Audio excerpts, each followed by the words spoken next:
हाय guys, अस्सलाम वालेकुम। Welcome to expert engineers. आज का हमारा टॉपिक है रेजिस्टेंस। रेजिस्टेंस किसी भी मटेरियल की वो सलाहियत है कि वो कितना फ्लो ऑफ इलेक्ट्रिक चार्ज को अपोज करता है। अगर एक material flow of electric charge को ज्यादा अपोज करेगा तो इट मींस कि वो ज्यादा रेजिस्टेंस ऑफर कर रहा है, इसकी रेजिस्टेंस ज्यादा होगी।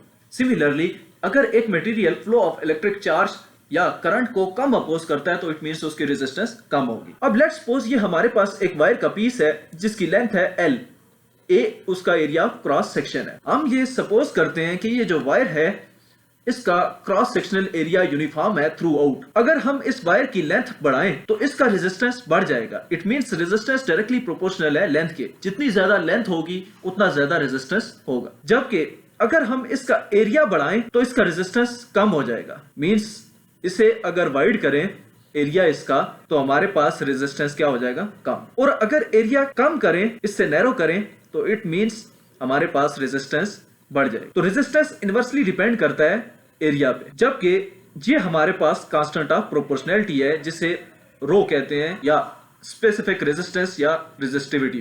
रेजिस्टेंस को हम मेजर करते हैं ओम्स में। लेंथ हमारे पास मीटर्स में होती है, एरिया हमारे पास मीटर स्क्वायर में और रेजिस्टिविटी ओम मीटर में। इन सब को सॉल्व करेंगे तो हमारे पास रेजिस्टेंस का यूनिट क्या आ जाएगा? ओम। और ये रेजिस्टेंस का सिंबल है, ये इसके क्रॉस पोटेंशियल डिफरेंस है और ये आई इससे फ्लो करने वाला करंट है। अब सवाल ये है कि ये रेजिस्टिविटी क्या होती है या स्पेसिफिक रेजिस्टेंस क्या होता है? स्पेसिफिक रेजिस्टेंस क्या होता है? ये वो रेजिस्टेंस होता है जो कोई भी कंडक्टर जिसकी लेंथ 1 मीटर हो और उसका cross sectional area 1 metre square हो, तो ये जितना रेजिस्टेंस ऑफर करेगा, यानी ये जितनी अपोजिशन ऑफर करेगा फ्लो ऑफ करंट के लिए, ये इसकी रेजिस्टिविटी या इसका स्पेसिफिक रेजिस्टेंस होगा। जो कंडक्टर्स होते हैं उनका स्पेसिफिक रेजिस्टेंस कम होता है। लाइक ये हमारे पास 4 कंडक्टर्स हैं, silver, copper, aluminium and gold. तो ये इनकी रेजिस्टिविटी गिवन है हमारे पास ओम मीटर में। सिल्वर की क्या है? 1.64 इंटू 10 पावर -8 ओम मीटर। कॉपर की 1.72 इंटू 10 पावर -8 ओम मीटर। एल्यूमिनियम की 2.8 इंटू 10 पावर -8 ओम मीटर और गोल्ड की 2.45 इंटू 10 पावर -8 ओम मीटर। तो ये जो कंडक्टर्स हैं हमारे पास, इनका स्पेसिफिक रेजिस्टेंस या रेजिस्टिविटी हमारे पास कम होती है। इसी की निस्बत अगर इंसुलेटर चेक करें, पेपर, माइका, ग्लास या टेफ्लॉन है। पेपर है तो उसका स्पेसिफिक रेजिस्टेंस या रेजिस्टिविटी क्या है?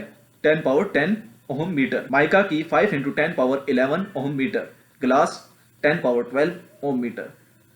टेफ्लॉन 3 इंटू 10 पावर 12 ओम मीटर। यानी जितने भी इंसुलेटर्स हैं हमारे पास उनकी रेजिस्टिविटी बहुत हाई होती है और जो कंडक्टर्स हैं उनकी रेजिस्टिविटी बहुत लो होती है। और जो सेमी कंडक्टर्स हैं लाइक जर्मेनियम एंड सिलिकॉन, इनकी रेजिस्टिविटी हमारे पास in between conductor and insulator होती है। इट मींस कि अगर रेजिस्टिविटी के हिसाब से असेंडिंग ऑर्डर में देखा जाए तो सबसे कम रेजिस्टिविटी कंडक्टर्स की, देन हमारे पास सेमीकंडक्टर्स की और सबसे हाई रेजिस्टिविटी हमारे पास इंसुलेटर्स की होती है। तो रेजिस्टिविटी क्या होती है? सिंपल, कोई भी ऐसा कंडक्टर जिसकी लेंथ 1 मीटर हो और area of cross section 1 metre square हो, तो ये जितना रेजिस्टेंस ऑफर करेगा ये उस मटेरियल का स्पेसिफिक रेजिस्टेंस या उसकी रेजिस्टिविटी होगी। तो इस डिस्कशन से हम ये बात कंक्लूड कर सकते हैं कि ये जितनी भी वैल्यूज हैं हमारे पास डिफरेंट मटेरियल के लिए, ये सारी की सारी वैल्यूज दरअसल रेजिस्टेंस की वैल्यू हैं।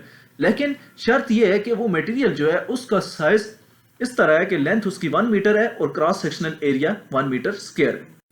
इसीलिए इसे स्पेसिफिक रेजिस्टेंस कहते हैं। यानी ये एक स्पेसिफाइड डायमेंशन के लिए रेजिस्टेंस होता है मटेरियल का, जिसमें लेंथ भी स्पेसिफाइड होती है और एरिया भी स्पेसिफाइड होता है, और इसका दूसरा नाम रेजिस्टिविटी है।